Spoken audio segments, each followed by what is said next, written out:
안녕하세요. 대한민국의 위상 한일이입니다. 감동적인 한국 이야기와 핫한 이슈를 누구보다 빠르게 전하겠습니다. 구독과 좋아요는 더 많은 이야기를 전할 수 있는 에너지가 됩니다. 함께 이야기를 나누고 싶다면 댓글로 자유롭게 의견 남겨주세요. 안녕하세요. 한국인 구독자 여러분. 오늘은 여러분들께 제 이야기를 들려드릴까 하는데요. 먼저 제 소개를 하자면 저는 니콜라스라고 하며 한때 미군 제8240부대 유격대로 6.25 전쟁에서 한국군들과 같이 힘을 합쳐 적들과 싸웠던 적이 있었습니다. 물론 지금은 전역한 지 60년이 훨씬 넘게 지났지만요. 다른 건 다 까먹어도 그때만큼은 여전히 엊그제 있었던 일처럼 생생하기만 한데 제가 이 얘기를 가족들에게 하도 많이 들려줘서 그런지 가족들은 이제 이 얘기만 나오면 다들 자리를 뜨더군요.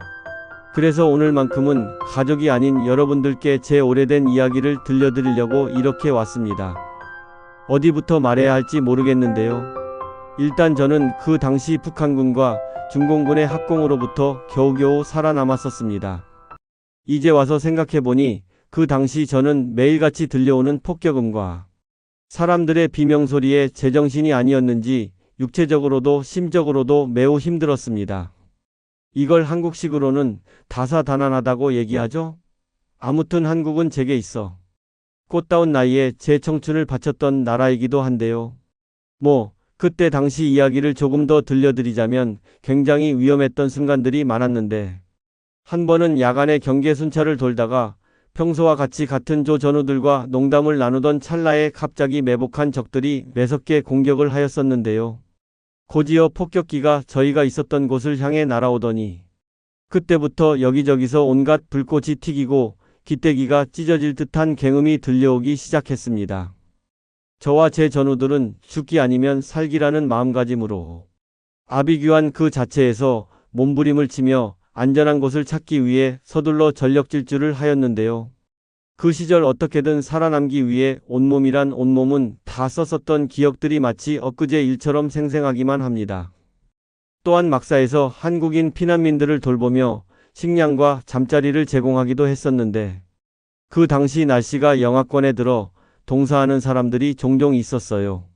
그래서 이불 역할을 할 수 있는 물건들을 최대한 찾아서 많은 사람들이 이불 하나로 버텼던 경우도 있었는데 이걸 보면 우린 지금 따뜻한 집과 추위를 피할 수 있는 난방이 있다는 것에 다시금 감사해야 합니다. 지금은 우리가 당연하게 여기던 이것들이 그 당시에는 결코 당연하지 않았으니까요. 그렇게 추위에 벌벌 떨었던 적이 있었던 반면 너무 더워서 수분과 영양이 부족해 죽었을 뻔한 적도 있었습니다. 매섭고 열감으로 가득 찬 바람과 잿더미 속에서 많이들 괴로워했지만 그럼에도 불구하고 우리들은 그 안에서 서로를 의지하며 때로는 웃기도 하고 또 싸우기도 하면서 점차 앞으로 나아갔습니다.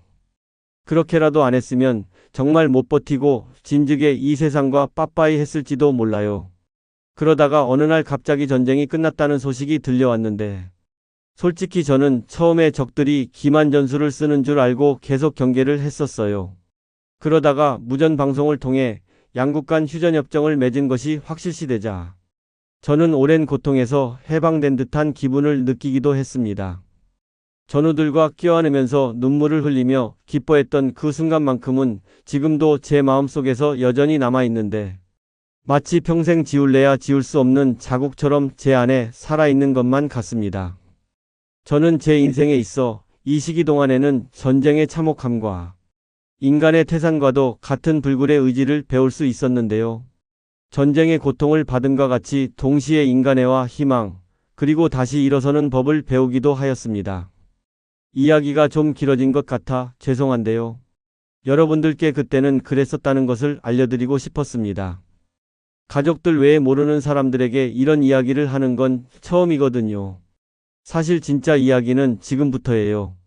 작년에 제 딸이 저더러 한국에 같이 가보자고 권유하여서 작년 가을에 수십 년 만에 한국을 방문했던 적이 있었습니다. 6.25 전쟁이 끝난 지 수십 년의 세월이 흐른 뒤에 저는 또 다시 한국 땅을 밟게 되었습니다. 비행기에서 내리자마자 펼쳐진 공항 속 풍경을 보고 저는 순간 할 말을 잃었는데요. 오죽했으면 딸내미한테 우리가 다시 미국으로 온 게 아니냐고 물어볼 정도였습니다. 제가 자고 있던 사이에 비행기가 회항이라도 한 건지 궁금하던 찰나 여기저기 한국어로 적혀 있는 모습들을 보니 제가 진짜 한국에 왔다는 것을 실감할 수 있었는데요. 저 말고도 여러 나라에서 온 사람들도 놀라워하는 분위기더군요. 언제 이렇게 멋진 공항을 만든 건지 정말 놀라웠습니다. 저 때는 공항이 아닌 활주로 밖에 없었는데 세월이 참 무색해질 정도였죠. 그렇게 딸내미의 도움을 받고 무사히 공항 밖으로 나왔는데요.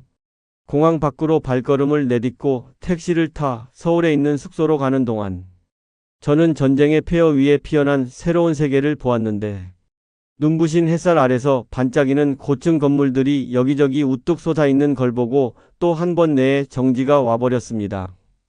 거기다가 도로라는 게 없었던 곳에 꽤나 깔끔하게 포장된 도로들이 쫙 깔려 있었으며 인프라는 말할 것도 없었어요. 무엇보다 사람들의 활기차고 밝은 웃음들이 실로 멋졌던 게 제가 그 당시 보았던 칙칙하고 어두웠던 시절과는 상상도 할 수 없을 정도로 한국은 많이 달라져 있었습니다.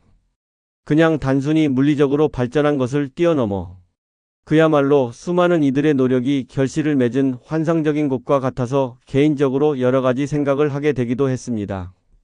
서울로 가는 내내 제 딸내미가 제게 이곳저곳을 가리키며 일종의 가이드 역할을 하기도 했는데 저는 뭔 말인지 몰라 딸내미가 하는 말이 귀에 하나도 들려오지 않았습니다. 그러던 마침 택시기사 분께서 영어로 어디서 왔냐고 물어보더군요. 해외에 나와서 외국어를 쓰는 택시기사를 만나게 될 줄은 꿈에도 몰랐는데 모처럼 얘기할 상대가 생겨서 기뻤는지 저는 곧장 그분과 소통을 시도해 보았습니다. 제가 미국에서 왔다고 하니까 그분께서 꽤나 좋아하시더군요.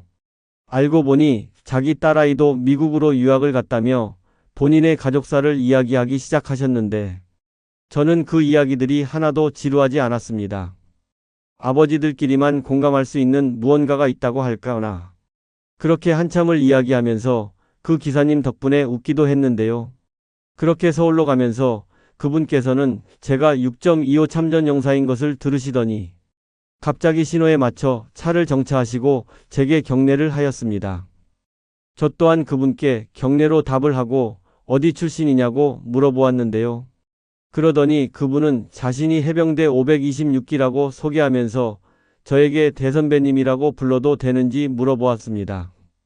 저는 그럴 필요가 없다며 극구 말렸는데 기사님은 아무래도 제 허락은 필요 없다는 듯이 바로 대선배님이라고 불렀습니다. 그 뒤로는 앞서 여러분들께 이야기하였던 것들을 기사님께도 들려드렸는데 이 기사님이 갑자기 애국심이 끌어올랐는지 갑자기 폭풍수다를 떨기 시작하더군요. 아무래도 이 기사님도 저처럼 어지간히 심심했었던 모양이었던 것 같아요. 그렇게 한참을 얘기하다가 삼성동에 있는 어느 호텔로 도착을 하였는데 그 기사님께서는 우리가 호텔에 들어가는 순간까지 배웅을 하며 투철한 서비스 정신을 보여주셔서 몇 달이 지난 지금까지도 기억에 남네요. 아무튼 저는 딸하고 숙소에서 짐을 정리하고 밖으로 나와 식당도 찾아볼 겸 삼성동 거리를 걸어보았는데 정말 놀라움의 연속이었습니다. 불과 몇십 년 전만 해도 피와 눈물로 얼룩졌던 도시였는데 걸어다니면서 달라진 모습을 보니 마음 한켠에 뿌듯하면서도 알 수 없는 감정들이 솟구쳤는데요. 도시 한쪽에 자리 잡은 공원에서 아이들이 자유롭게 뛰노는 모습을 보며 오랫동안 움츠러들었던 감정 또한 사르르 녹아내리는 듯 했습니다. 저는 그곳에서 전쟁의 아픔을 딛고 일어난 수많은 이들의 눈빛을 보았으며 그 눈빛 속에서는 분명 희망의 빛이 있었습니다. 6.25 전쟁 당시 얼마나 수없이 많은 아이들이 부모를 잃고 천혜고아가 되었던가요? 지금도 그 아이들의 슬픔과 원망스러운 울음소리들을 잊을 수가 없을 정도로 그때의 현장은 정말 황망 그 자체였습니다. 저는 한없이 지치고 상처받았던 기억들에 머물러 있었지만 공원에서 웃고 있는 아이들의 모습을 보니 한결 마음이 편해졌습니다. 한국이 보여준 이 평화로운 풍경은 제게 다시 한번 삶의 의미를 일깨워주면서 이 땅의 무궁한 평화가 깃들기를 마음속으로 기도하기도 하였습니다. 한참을 걷다가 딸내미가 미리 예약해둔 게장집에 방문하였는데요. 그곳에는 예상치 못한 손님들이 저를 기다리고 있었습니다. 바로 제가 전쟁 당시 같이 싸웠던 두 명의 한국인 전우들이었습니다. 아무리 세월의 풍파가 그들의 얼굴에 주름을 지게 하였을지언정 저는 그들을 단번에 알아볼 수 있었는데 그들 또한 제게 달라진 게 없다며 멀리서 온 저를 반갑게 맞이해 주었습니다. 저는 자리에 앉아 그들과 오랜 시간 이야기를 나눴는데 과거를 회상하면서 서로 눈물을 흘리기도 하고 현재 한국의 안보 상황에 대해서도 긴히 얘기를 하면서 다시 한번 전우들과 우정을 돈독하게 할 뿐만 아니라 나아가 한미동맹을 더욱 공고히 하게 된 기분이 들기도 하였습니다. 한 친구가 제게 미국은 요즘 어떠냐고 묻기도 하였는데 저는 그저 이렇게만 얘기했습니다. 글쎄다. 나도 이제 많이 늙어서 세상사에 그리 밝지 않아. 죽을 날만 손꼽으며 기다리고 있는데 이 늙은이가 어찌 알겠나. 자네도 마찬가지지 않나? 그러자 그 친구는 우중충한 표정으로 자신의 걱정을 털어놓기 시작했는데요. 한국은 지금 애를 많이 안 낳는 시기라 먼 훗날에는 병사들의 수가 많이 줄어들 거라고 하더구먼. 자네라면 이 말이 얼마나 심각한지 알 거라고 생각하네. 뭐니 해도 제일 중요한 건 한국은 여전히 휴전국이라는 거야. 이 말이 뭐겠나. 아직 전쟁은 끝나지 않았다는 게야. 우리는 지금 평화 속에서 살아가고 있지만 나는 언젠가 이 평화가 깨질까봐 두려워. 저 또한 그 친구의 이야기를 듣고 많은 생각에 잠겼는데요. 우리가 예전에 피 흘리면서까지 이 땅을 지켰던 이유를 다시 한번 생각하기 시작했습니다. 그래요. 이 친구의 말이 맞습니다. 한국은 여전히 전쟁이 끝나지 않은 마치 거대한 태풍을 앞두고 있는 등불과도 같죠. 휴전국이라는 지위는 말 그대로 휴전일 뿐 언제든지 전쟁이 일어날 수도 있는 것이라 항상 경계하고 깨어 있어야 합니다. 하지만 저는 그 친구에게 한 가지만큼은 강조했습니다. 자네 나이가 들더니 그새 잊어버린 건가? 이 땅에는 감히 적들도 건드릴 수 없는 것들이 있다는 것을 말이야. 그건 바로 우리 후배들이야. 후배들이 있는 한 저들은 결코 이 국토를 평정할 생각조차 못할 거야. 그들이 우릴 건드리는 순간 그들은 큰 대가를 치르게 되겠지. 자네는 우리 후배들이 못 믿어온 건가? 그러자 그 친구는 입가에 미소를 지으며 제게 눈빛을 보냈는데요. 저는 왠지 굳이 말을 안 해도 알 수 있을 것만 같은 느낌이 들었습니다. 역시 나이가 들어도 한 번 노병은 영원한 노병인 것일까요? 우리 마음속에는 여전히 이 나라를 생각하는 애국심이 남아 있었습니다. 동시에 젊은 시절 때 가지고 있었던 투기 또한 그때보다 더욱 불타오르는 듯한 느낌이었죠. 그렇게 저는 친구들과 함께 이야기를 나누고 식사를 마치며 서로 헤어질 준비를 하고 있었습니다. 서로 자기가 있었던 곳으로 가려고 준비하고 있었을 때 전우들이 제게 오더니 악수를 하며 말하였습니다. 이봐, 다음에 우리가 어디서 보게 될지는 모르겠지만 그곳은 분명 이곳보다 훨씬 더 아름다울 것 같군. 항상 건강하고 가족들하고 행복하게 살도록 하게. 오랜만에 자네 얼굴을 볼 수 있어서 너무 좋았어. 이봐, 니콜라스 씨, 자네 말대로야. 우리가 죽어서 이 땅에 없을 때에도 우리 후배들은 서로 연합해서 한국을 지켜낼 수 있을 거야. 지금도 나라 지키려고 열심히 땀 흘려가면서 일하고 있을 텐데 내가 너무 죄를 뿌렸어. 저는 그들의 마지막 이야기를 들으며 저도 모르게 눈물이 났는데요. 이들을 두 번 다시 보지 못할 것을 생각하니 왠지 서럽기도 하고 한편으로는 오랜만에 만날 수 있어 너무 행복했습니다. 이거 참 울다가 웃으면 안 되는 건데 정말 기분이 알 수 없었어요. 저는 그렇게 그들과 마지막으로 포옹을 하며 서로 헤어졌는데요. 그들과 헤어지고 난 뒤 저는 딸내미와 단둘이서 서울의 도심을 이곳저곳 둘러보았는데요. 곳곳에서 느껴지는 현대적인 감각과 세련된 건물들을 볼 때마다 신기하면서도 한편으로는 지나간 세월의 무게를 실감하였습니다. 그러나 동시에 지금의 평화로운 모습을 볼 수 있어 저는 오히려 감사함을 느꼈습니다. 저는 딸내미와 서천의 골목길을 걸으며 전쟁 후 폐허에서 다시 피어난 삶의 이야기를 다시 들려주었는데요. 평소 같았으면 똑같은 얘기만 한다며 피하던 딸아이가 이날만큼은 제 이야기에 열심히 경청을 하더군요.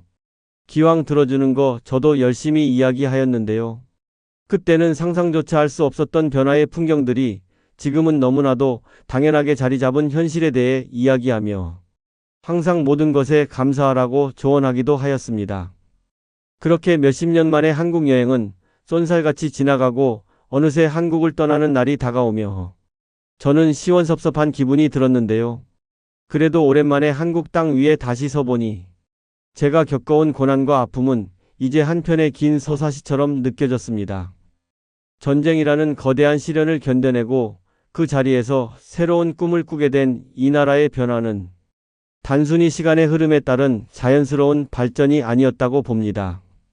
수많은 이들의 노력과 헌신이 없었다면 절대 불가능했을 것이에요. 여러분, 평화라는 건 절대 공짜로 거머쥘 수 있는 게 아닙니다.